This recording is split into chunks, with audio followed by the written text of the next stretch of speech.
नमस्कार विद्यार्थी मित्रांनो, मी विनोद मारसे, सहाय्यक शिक्षक श्री नारायणराव आचार्य विद्यानिकेतन. आज मी तुम्हाला एक कथा सांगणार आहे. कथेचं नाव आहे ओळख.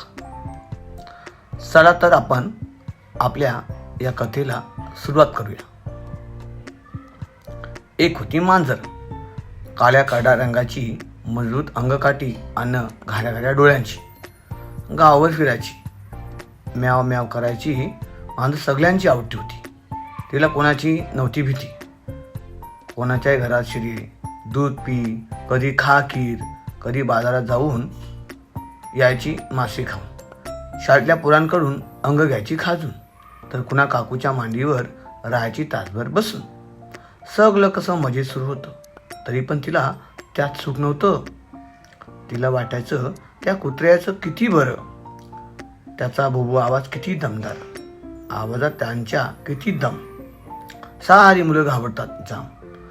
माझा आवाज कुत्र्यासारखा असता तर मलाही सारे घाबरले असते. रुबाबात फिरली असते सगळीकडे. माझाही दरारा राहिला असता चोहीकडे. अन काय आश्चर्य झालं, मांजरीच्या घशात काहीतरी घुसलं.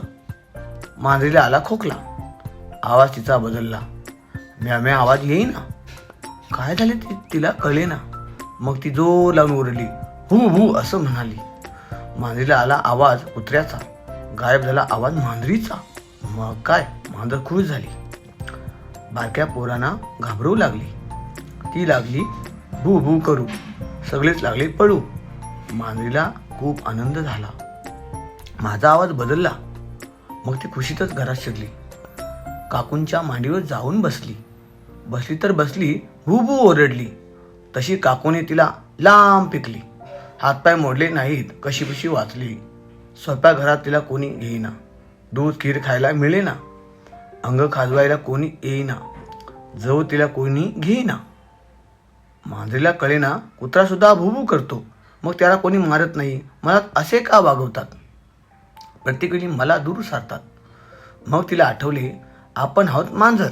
आपला आवाज, आपलं दिसणं लोकांनी स्वीकारले. आपण जसे आहोत तसेच. लोकांना आवडतोय दुसऱ्यासारखं वागणं बरं नवं. आपण आपल्या जागी, दुसरा दुसऱ्याच्या जागी.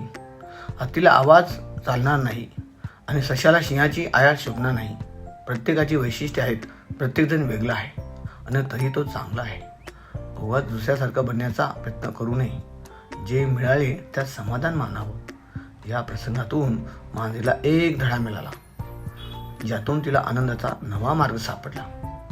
बरं का विद्यार्थी मित्रांनो, आपणही जसे आहोत तसेच आपण स्वीकारलं पाहिजे आणि तसंच वागलं पाहिजे. दुसऱ्याची कॉपी नक्कल करण्यामध्ये आपला वेळ उगाच वाया घालू नये, नाहीतर आपली मजाक उडवली जाते. धन्यवाद.